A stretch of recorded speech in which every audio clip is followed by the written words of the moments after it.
বিশ্বজয়ী, ইতিহাসের সর্বকালের সর্বশ্রেষ্ঠ সামরিক প্রতিভা, যার ঘোড়ার খুরের শব্দে কেঁপে উঠত অর্ধেক পৃথিবী, যার তলোয়ারের সামনে নতজানু হয়েছিল পারস্যের মতো বিশাল সাম্রাজ্য। মাত্র ৩০ বছর বয়সে যিনি গ্রিস থেকে মিশর হয়ে পারস্য পর্যন্ত এক বিশাল সাম্রাজ্য করে তুলেছিলেন, তিনি আলেকজান্ডার দ্য গ্রেট। ছোটবেলা থেকে আমরা তার বীরত্বের গল্প শুনে এসেছি। এমন একজন অপরাজেয় যোদ্ধা, যিনি কোনোদিনই কোনো যুদ্ধে হারেননি। কিন্তু যদি আমি বলি এই অপরাজেয় যোদ্ধার জয়ের রথ থেমে গিয়েছিল এক রহস্যময় প্রাচীন দেশে এসে, যদি বলি তার জীবনের সবচেয়ে কঠিন, সবচেয়ে রক্তক্ষয়ী এবং সম্ভবত সবচেয়ে অসম্মানজনক লড়াইটা হয়েছিল এই ভারতবর্ষের মাটিতেই, আর যদি বলি যে যুদ্ধটাকে গ্রিক ঐতিহাসিকরা আলেকজান্ডারের মহানুভবতার গল্প হিসেবে দেখিয়েছেন, সেই যুদ্ধটা হয়তো ছিল তার জীবনের প্রথম এবং একমাত্র পরাজয়, আজ আমরা ডুব দেব আলেকজান্ডারের ভারত অভিযানের সেই বিতর্কিত অধ্যায়ে, যা আপনাকে ইতিহাস বইতে পড়ানো হয়নি। আমরা তদন্ত করব ঝিলামের সেই রক্তক্ষয়ী যুদ্ধের এবং খুঁজে বের করার চেষ্টা করব সেদিন কি সত্যিই বিশ্বজয়ী আলেকজান্ডার হেরে গিয়েছিলেন এক ভারতীয় রাজার কাছে। আমাদের গল্প শুরু হচ্ছে ৩২৭ খ্রিস্টপূর্বাব্দে। পারস্য জয় করে হিন্দুকুশ পর্বতের দুর্গম পথ পেরিয়ে আলেকজান্ডার এসে দাঁড়িয়েছেন ভারতবর্ষের দোরগোড়ায়। তার লক্ষ্য বিশ্বের শেষ প্রান্ত পর্যন্ত জয় করা। সেই সময় ভারতবর্ষ কোনো একক সাম্রাজ্য ছিল না, বরং ছোট ছোট অনেকগুলো রাজ্যে বিভক্ত ছিল। তক্ষশিলার রাজা অম্ভি বিনা যুদ্ধেই আলেকজান্ডারের বশ্যতা স্বীকার করে নিলেন। তিনি শুধু আত্মসমর্পণই করলেন না, আলেকজান্ডারকে সাহায্য করার প্রতিশ্রুতিও দিলেন তার প্রতিবেশী এবং শত্রু পৌরব রাজ্যের রাজা পুরুর বিরুদ্ধে। পুরু, যাকে গ্রিকরা পৌরাস নামে চেনে, তিনি ছিলেন একজন গর্বিত এবং শক্তিশালী যোদ্ধা। আলেকজান্ডারের আত্মসমর্পণের প্রস্তাব তিনি ঘৃণার সাথে প্রত্যাখ্যান করলেন। তিনি বললেন, আমি তোমার সাথে দেখা করব, তবে যুদ্ধক্ষেত্রে। শুরু হল ইতিহাসের দুই মহান যোদ্ধার অবশ্যঙ্কবী সংঘর্ষের প্রস্তুতি। যুদ্ধক্ষেত্র ছিল ঝিলাম নদীর তীরে। একদিকে আলেকজান্ডারের নেতৃত্বে প্রায় ৪০,০০০ সৈন্যের এক অপরাজেয় গ্রিক ও পার্সিয়ান বাহিনী, যারা পৃথিবীর সেরা যুদ্ধ কৌশল জানত। অন্যদিকে রাজা পুরুর নেতৃত্বে প্রায় ৩০,০০০ সৈন্য, ২০০টি ভয়ঙ্কর যুদ্ধহস্তি এবং ৩০০টি রথের এক শক্তিশালী ভারতীয় বাহিনী। পুরুর সবচেয়ে বড় অস্ত্র ছিল তার হাতিগুলো, যা গ্রিক ঘোড়া এবং সৈন্যদের কাছে ছিল এক জীবন্ত ট্যাঙ্কের মতো। আলেকজান্ডার বুঝতে পেরেছিলেন সরাসরি নদী পার হয়ে এই হাতিদের মোকাবেলা করা আত্মহত্যার শামিল। তাই তিনি এক অবিশ্বাস্য রণকৌশলের আশ্রয় নিলেন। গ্রিক ঐতিহাসিক যেমন আরিয়ান বা প্লুটার্ক, তাদের বর্ণনা অনুযায়ী আলেকজান্ডার তার মূল বাহিনীকে নদীর তীরে পুরুর বাহিনীর সামনেই রেখে দিলেন, যাতে পুরু বিভ্রান্ত হন, আর নিজে রাতে অন্ধকারে প্রায় ১৭ মাইল দূরে নদীর একটি অরক্ষিত অংশ দিয়ে তার সেরা সৈন্যদের নিয়ে নদী পার হয়ে গেলেন। পরের দিন সকালে যখন পুরু দেখলেন যে আলেকজান্ডার নদী পার করে তার পিছনে চলে এসেছেন, তখন তিনি অবাক হয়ে যান। শুরু হয় এক ভয়ঙ্কর রক্তক্ষয়ী যুদ্ধ। প্রথম দিকে পুরুর হাতিগুলো গ্রিক বাহিনীর মধ্যে ত্রাস সৃষ্টি করেছিল। তারা ঘোড়াগুলোকে সুরে পেঁচিয়ে ছুঁড়ে ফেলছিল, সৈন্যদের পায়ের তলায় পিষে মারছিল। মনে হচ্ছিল ভারতীয়দের জয় শুধু সময়ের অপেক্ষা। কিন্তু আলেকজান্ডারের রণকৌশল এবং তার সৈন্যদের শৃঙ্খলা ধীরে ধীরে খেলার মোড় ঘুরিয়ে দেয়। গ্রিক সৈন্যরা হাতিগুলোর পায়ে বর্ষা দিয়ে আঘাত করতে শুরু করে। আহত, যন্ত্রণা কাতর হাতিগুলো দিক বিদিক জ্ঞানশূন্য হয়ে নিজেদের সৈন্যদেরই পিষে মারতে শুরু করে। পুরুর রথগুলো কর্দমাক্ত মাটিতে আটকে যায়। দীর্ঘ ৮ ঘণ্টা ধরে চলা এই ভয়ঙ্কর যুদ্ধের পর পুরুর বাহিনী ছত্রভঙ্গ হয়ে যায়। রাজা পুরু নিজে প্রায় ৭ ফুট লম্বা একজন যোদ্ধা ছিলেন। তিনি আহত অবস্থায় হাতির পিঠে বসেই শেষ পর্যন্ত লড়াই চালিয়ে যান। অবশেষে পরাজিত এবং গুরুতর আহত পুরুকে বন্দী করে আলেকজান্ডারের সামনে আনা হয়। আর এখানেই গল্পের সেই বিখ্যাত মুহূর্তটি আসে, যা আমাদের বারবার শোনানো হয়। আলেকজান্ডার পুরুকে জিজ্ঞেস করেন, তোমার সাথে কেমন ব্যবহার করা উচিত? উত্তরে গর্বিত পুরু বলেন, একজন রাজার সাথে যেমন ব্যবহার করা উচিত। Treat me as a king. Greek ঐতিহাসিকরা লেখেন, পুরুর এই বীরত্ব এবং সাহসে মুগ্ধ হয়ে আলেকজান্ডার শুধু তাকে মুক্তিই দেননি, বরং তার নিজের রাজ্যের সাথে আরও কিছু নতুন রাজ্য যোগ করে তাকে উপহার দেন এবং তাকে নিজের বন্ধু বানিয়ে নেন। কি অসাধারণ মহানুভবতা না!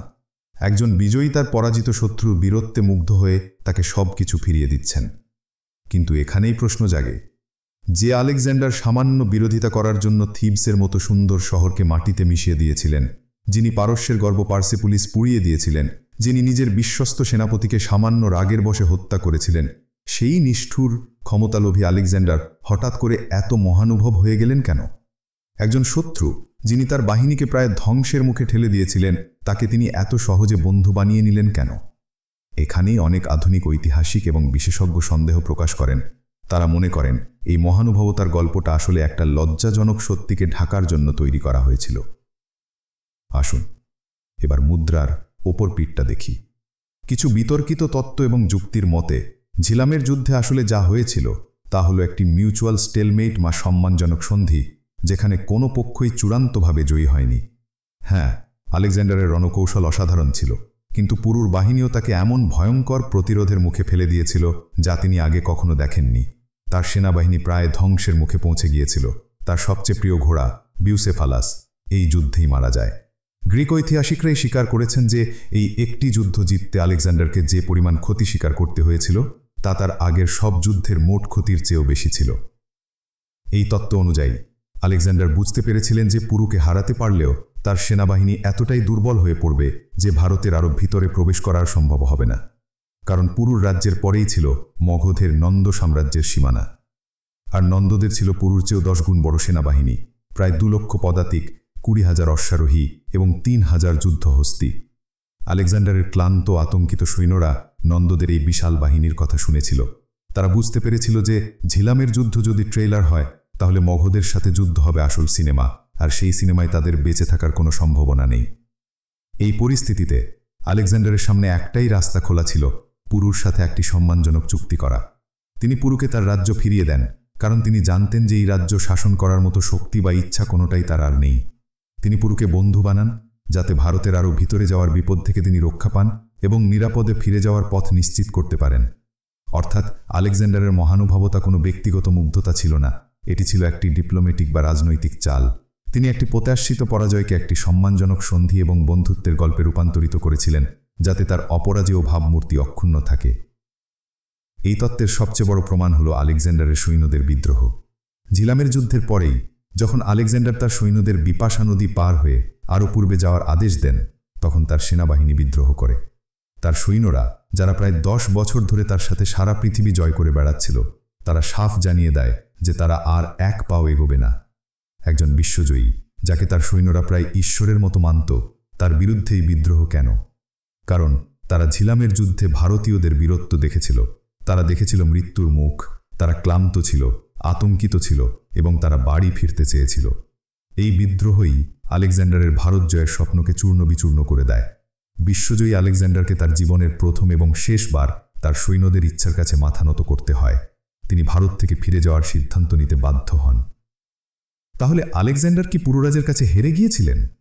সামরিকভাবে হয়তো তিনি যুদ্ধক্ষেত্রে জয়ী হয়েছিলেন, কিন্তু কৌশলগত এবং মানসিকভাবে এই যুদ্ধ ছিল তার পরাজয়ের শুরু। এই যুদ্ধই তার অপরাজেয় অহংকারকে ভেঙে দিয়েছিল। এই যুদ্ধই তার সৈন্যদের বুঝিয়ে দিয়েছিল যে তারাও রক্তমাংসের মানুষ এবং তাদেরও সীমা আছে। আর এই যুদ্ধই তাকে শিখিয়েছিল যে ভারতবর্ষ জয় করা তলোয়ারের জোরে সম্ভব নয়। আলেকজান্ডার ভারত থেকে অনেক কিছু নিয়ে গিয়েছিলেন, কিন্তু যা নিয়ে যেতে পারেননি তা হল ভারতের মাটি। তিনি একরাশ হতাশা আর এক ভাঙা স্বপ্ন নিয়ে ফিরে গিয়েছিলেন।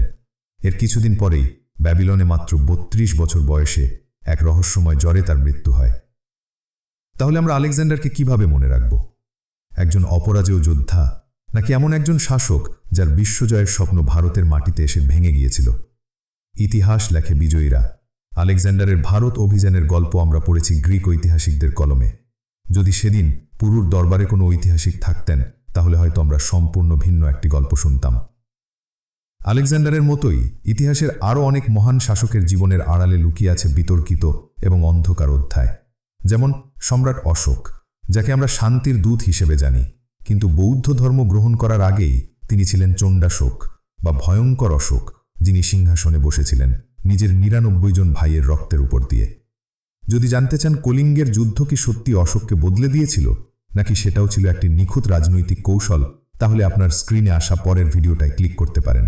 আমি নিশ্চিত সেই গল্প আপনার ভাবনাকে নতুন করে সাজাতে বাধ্য করবে।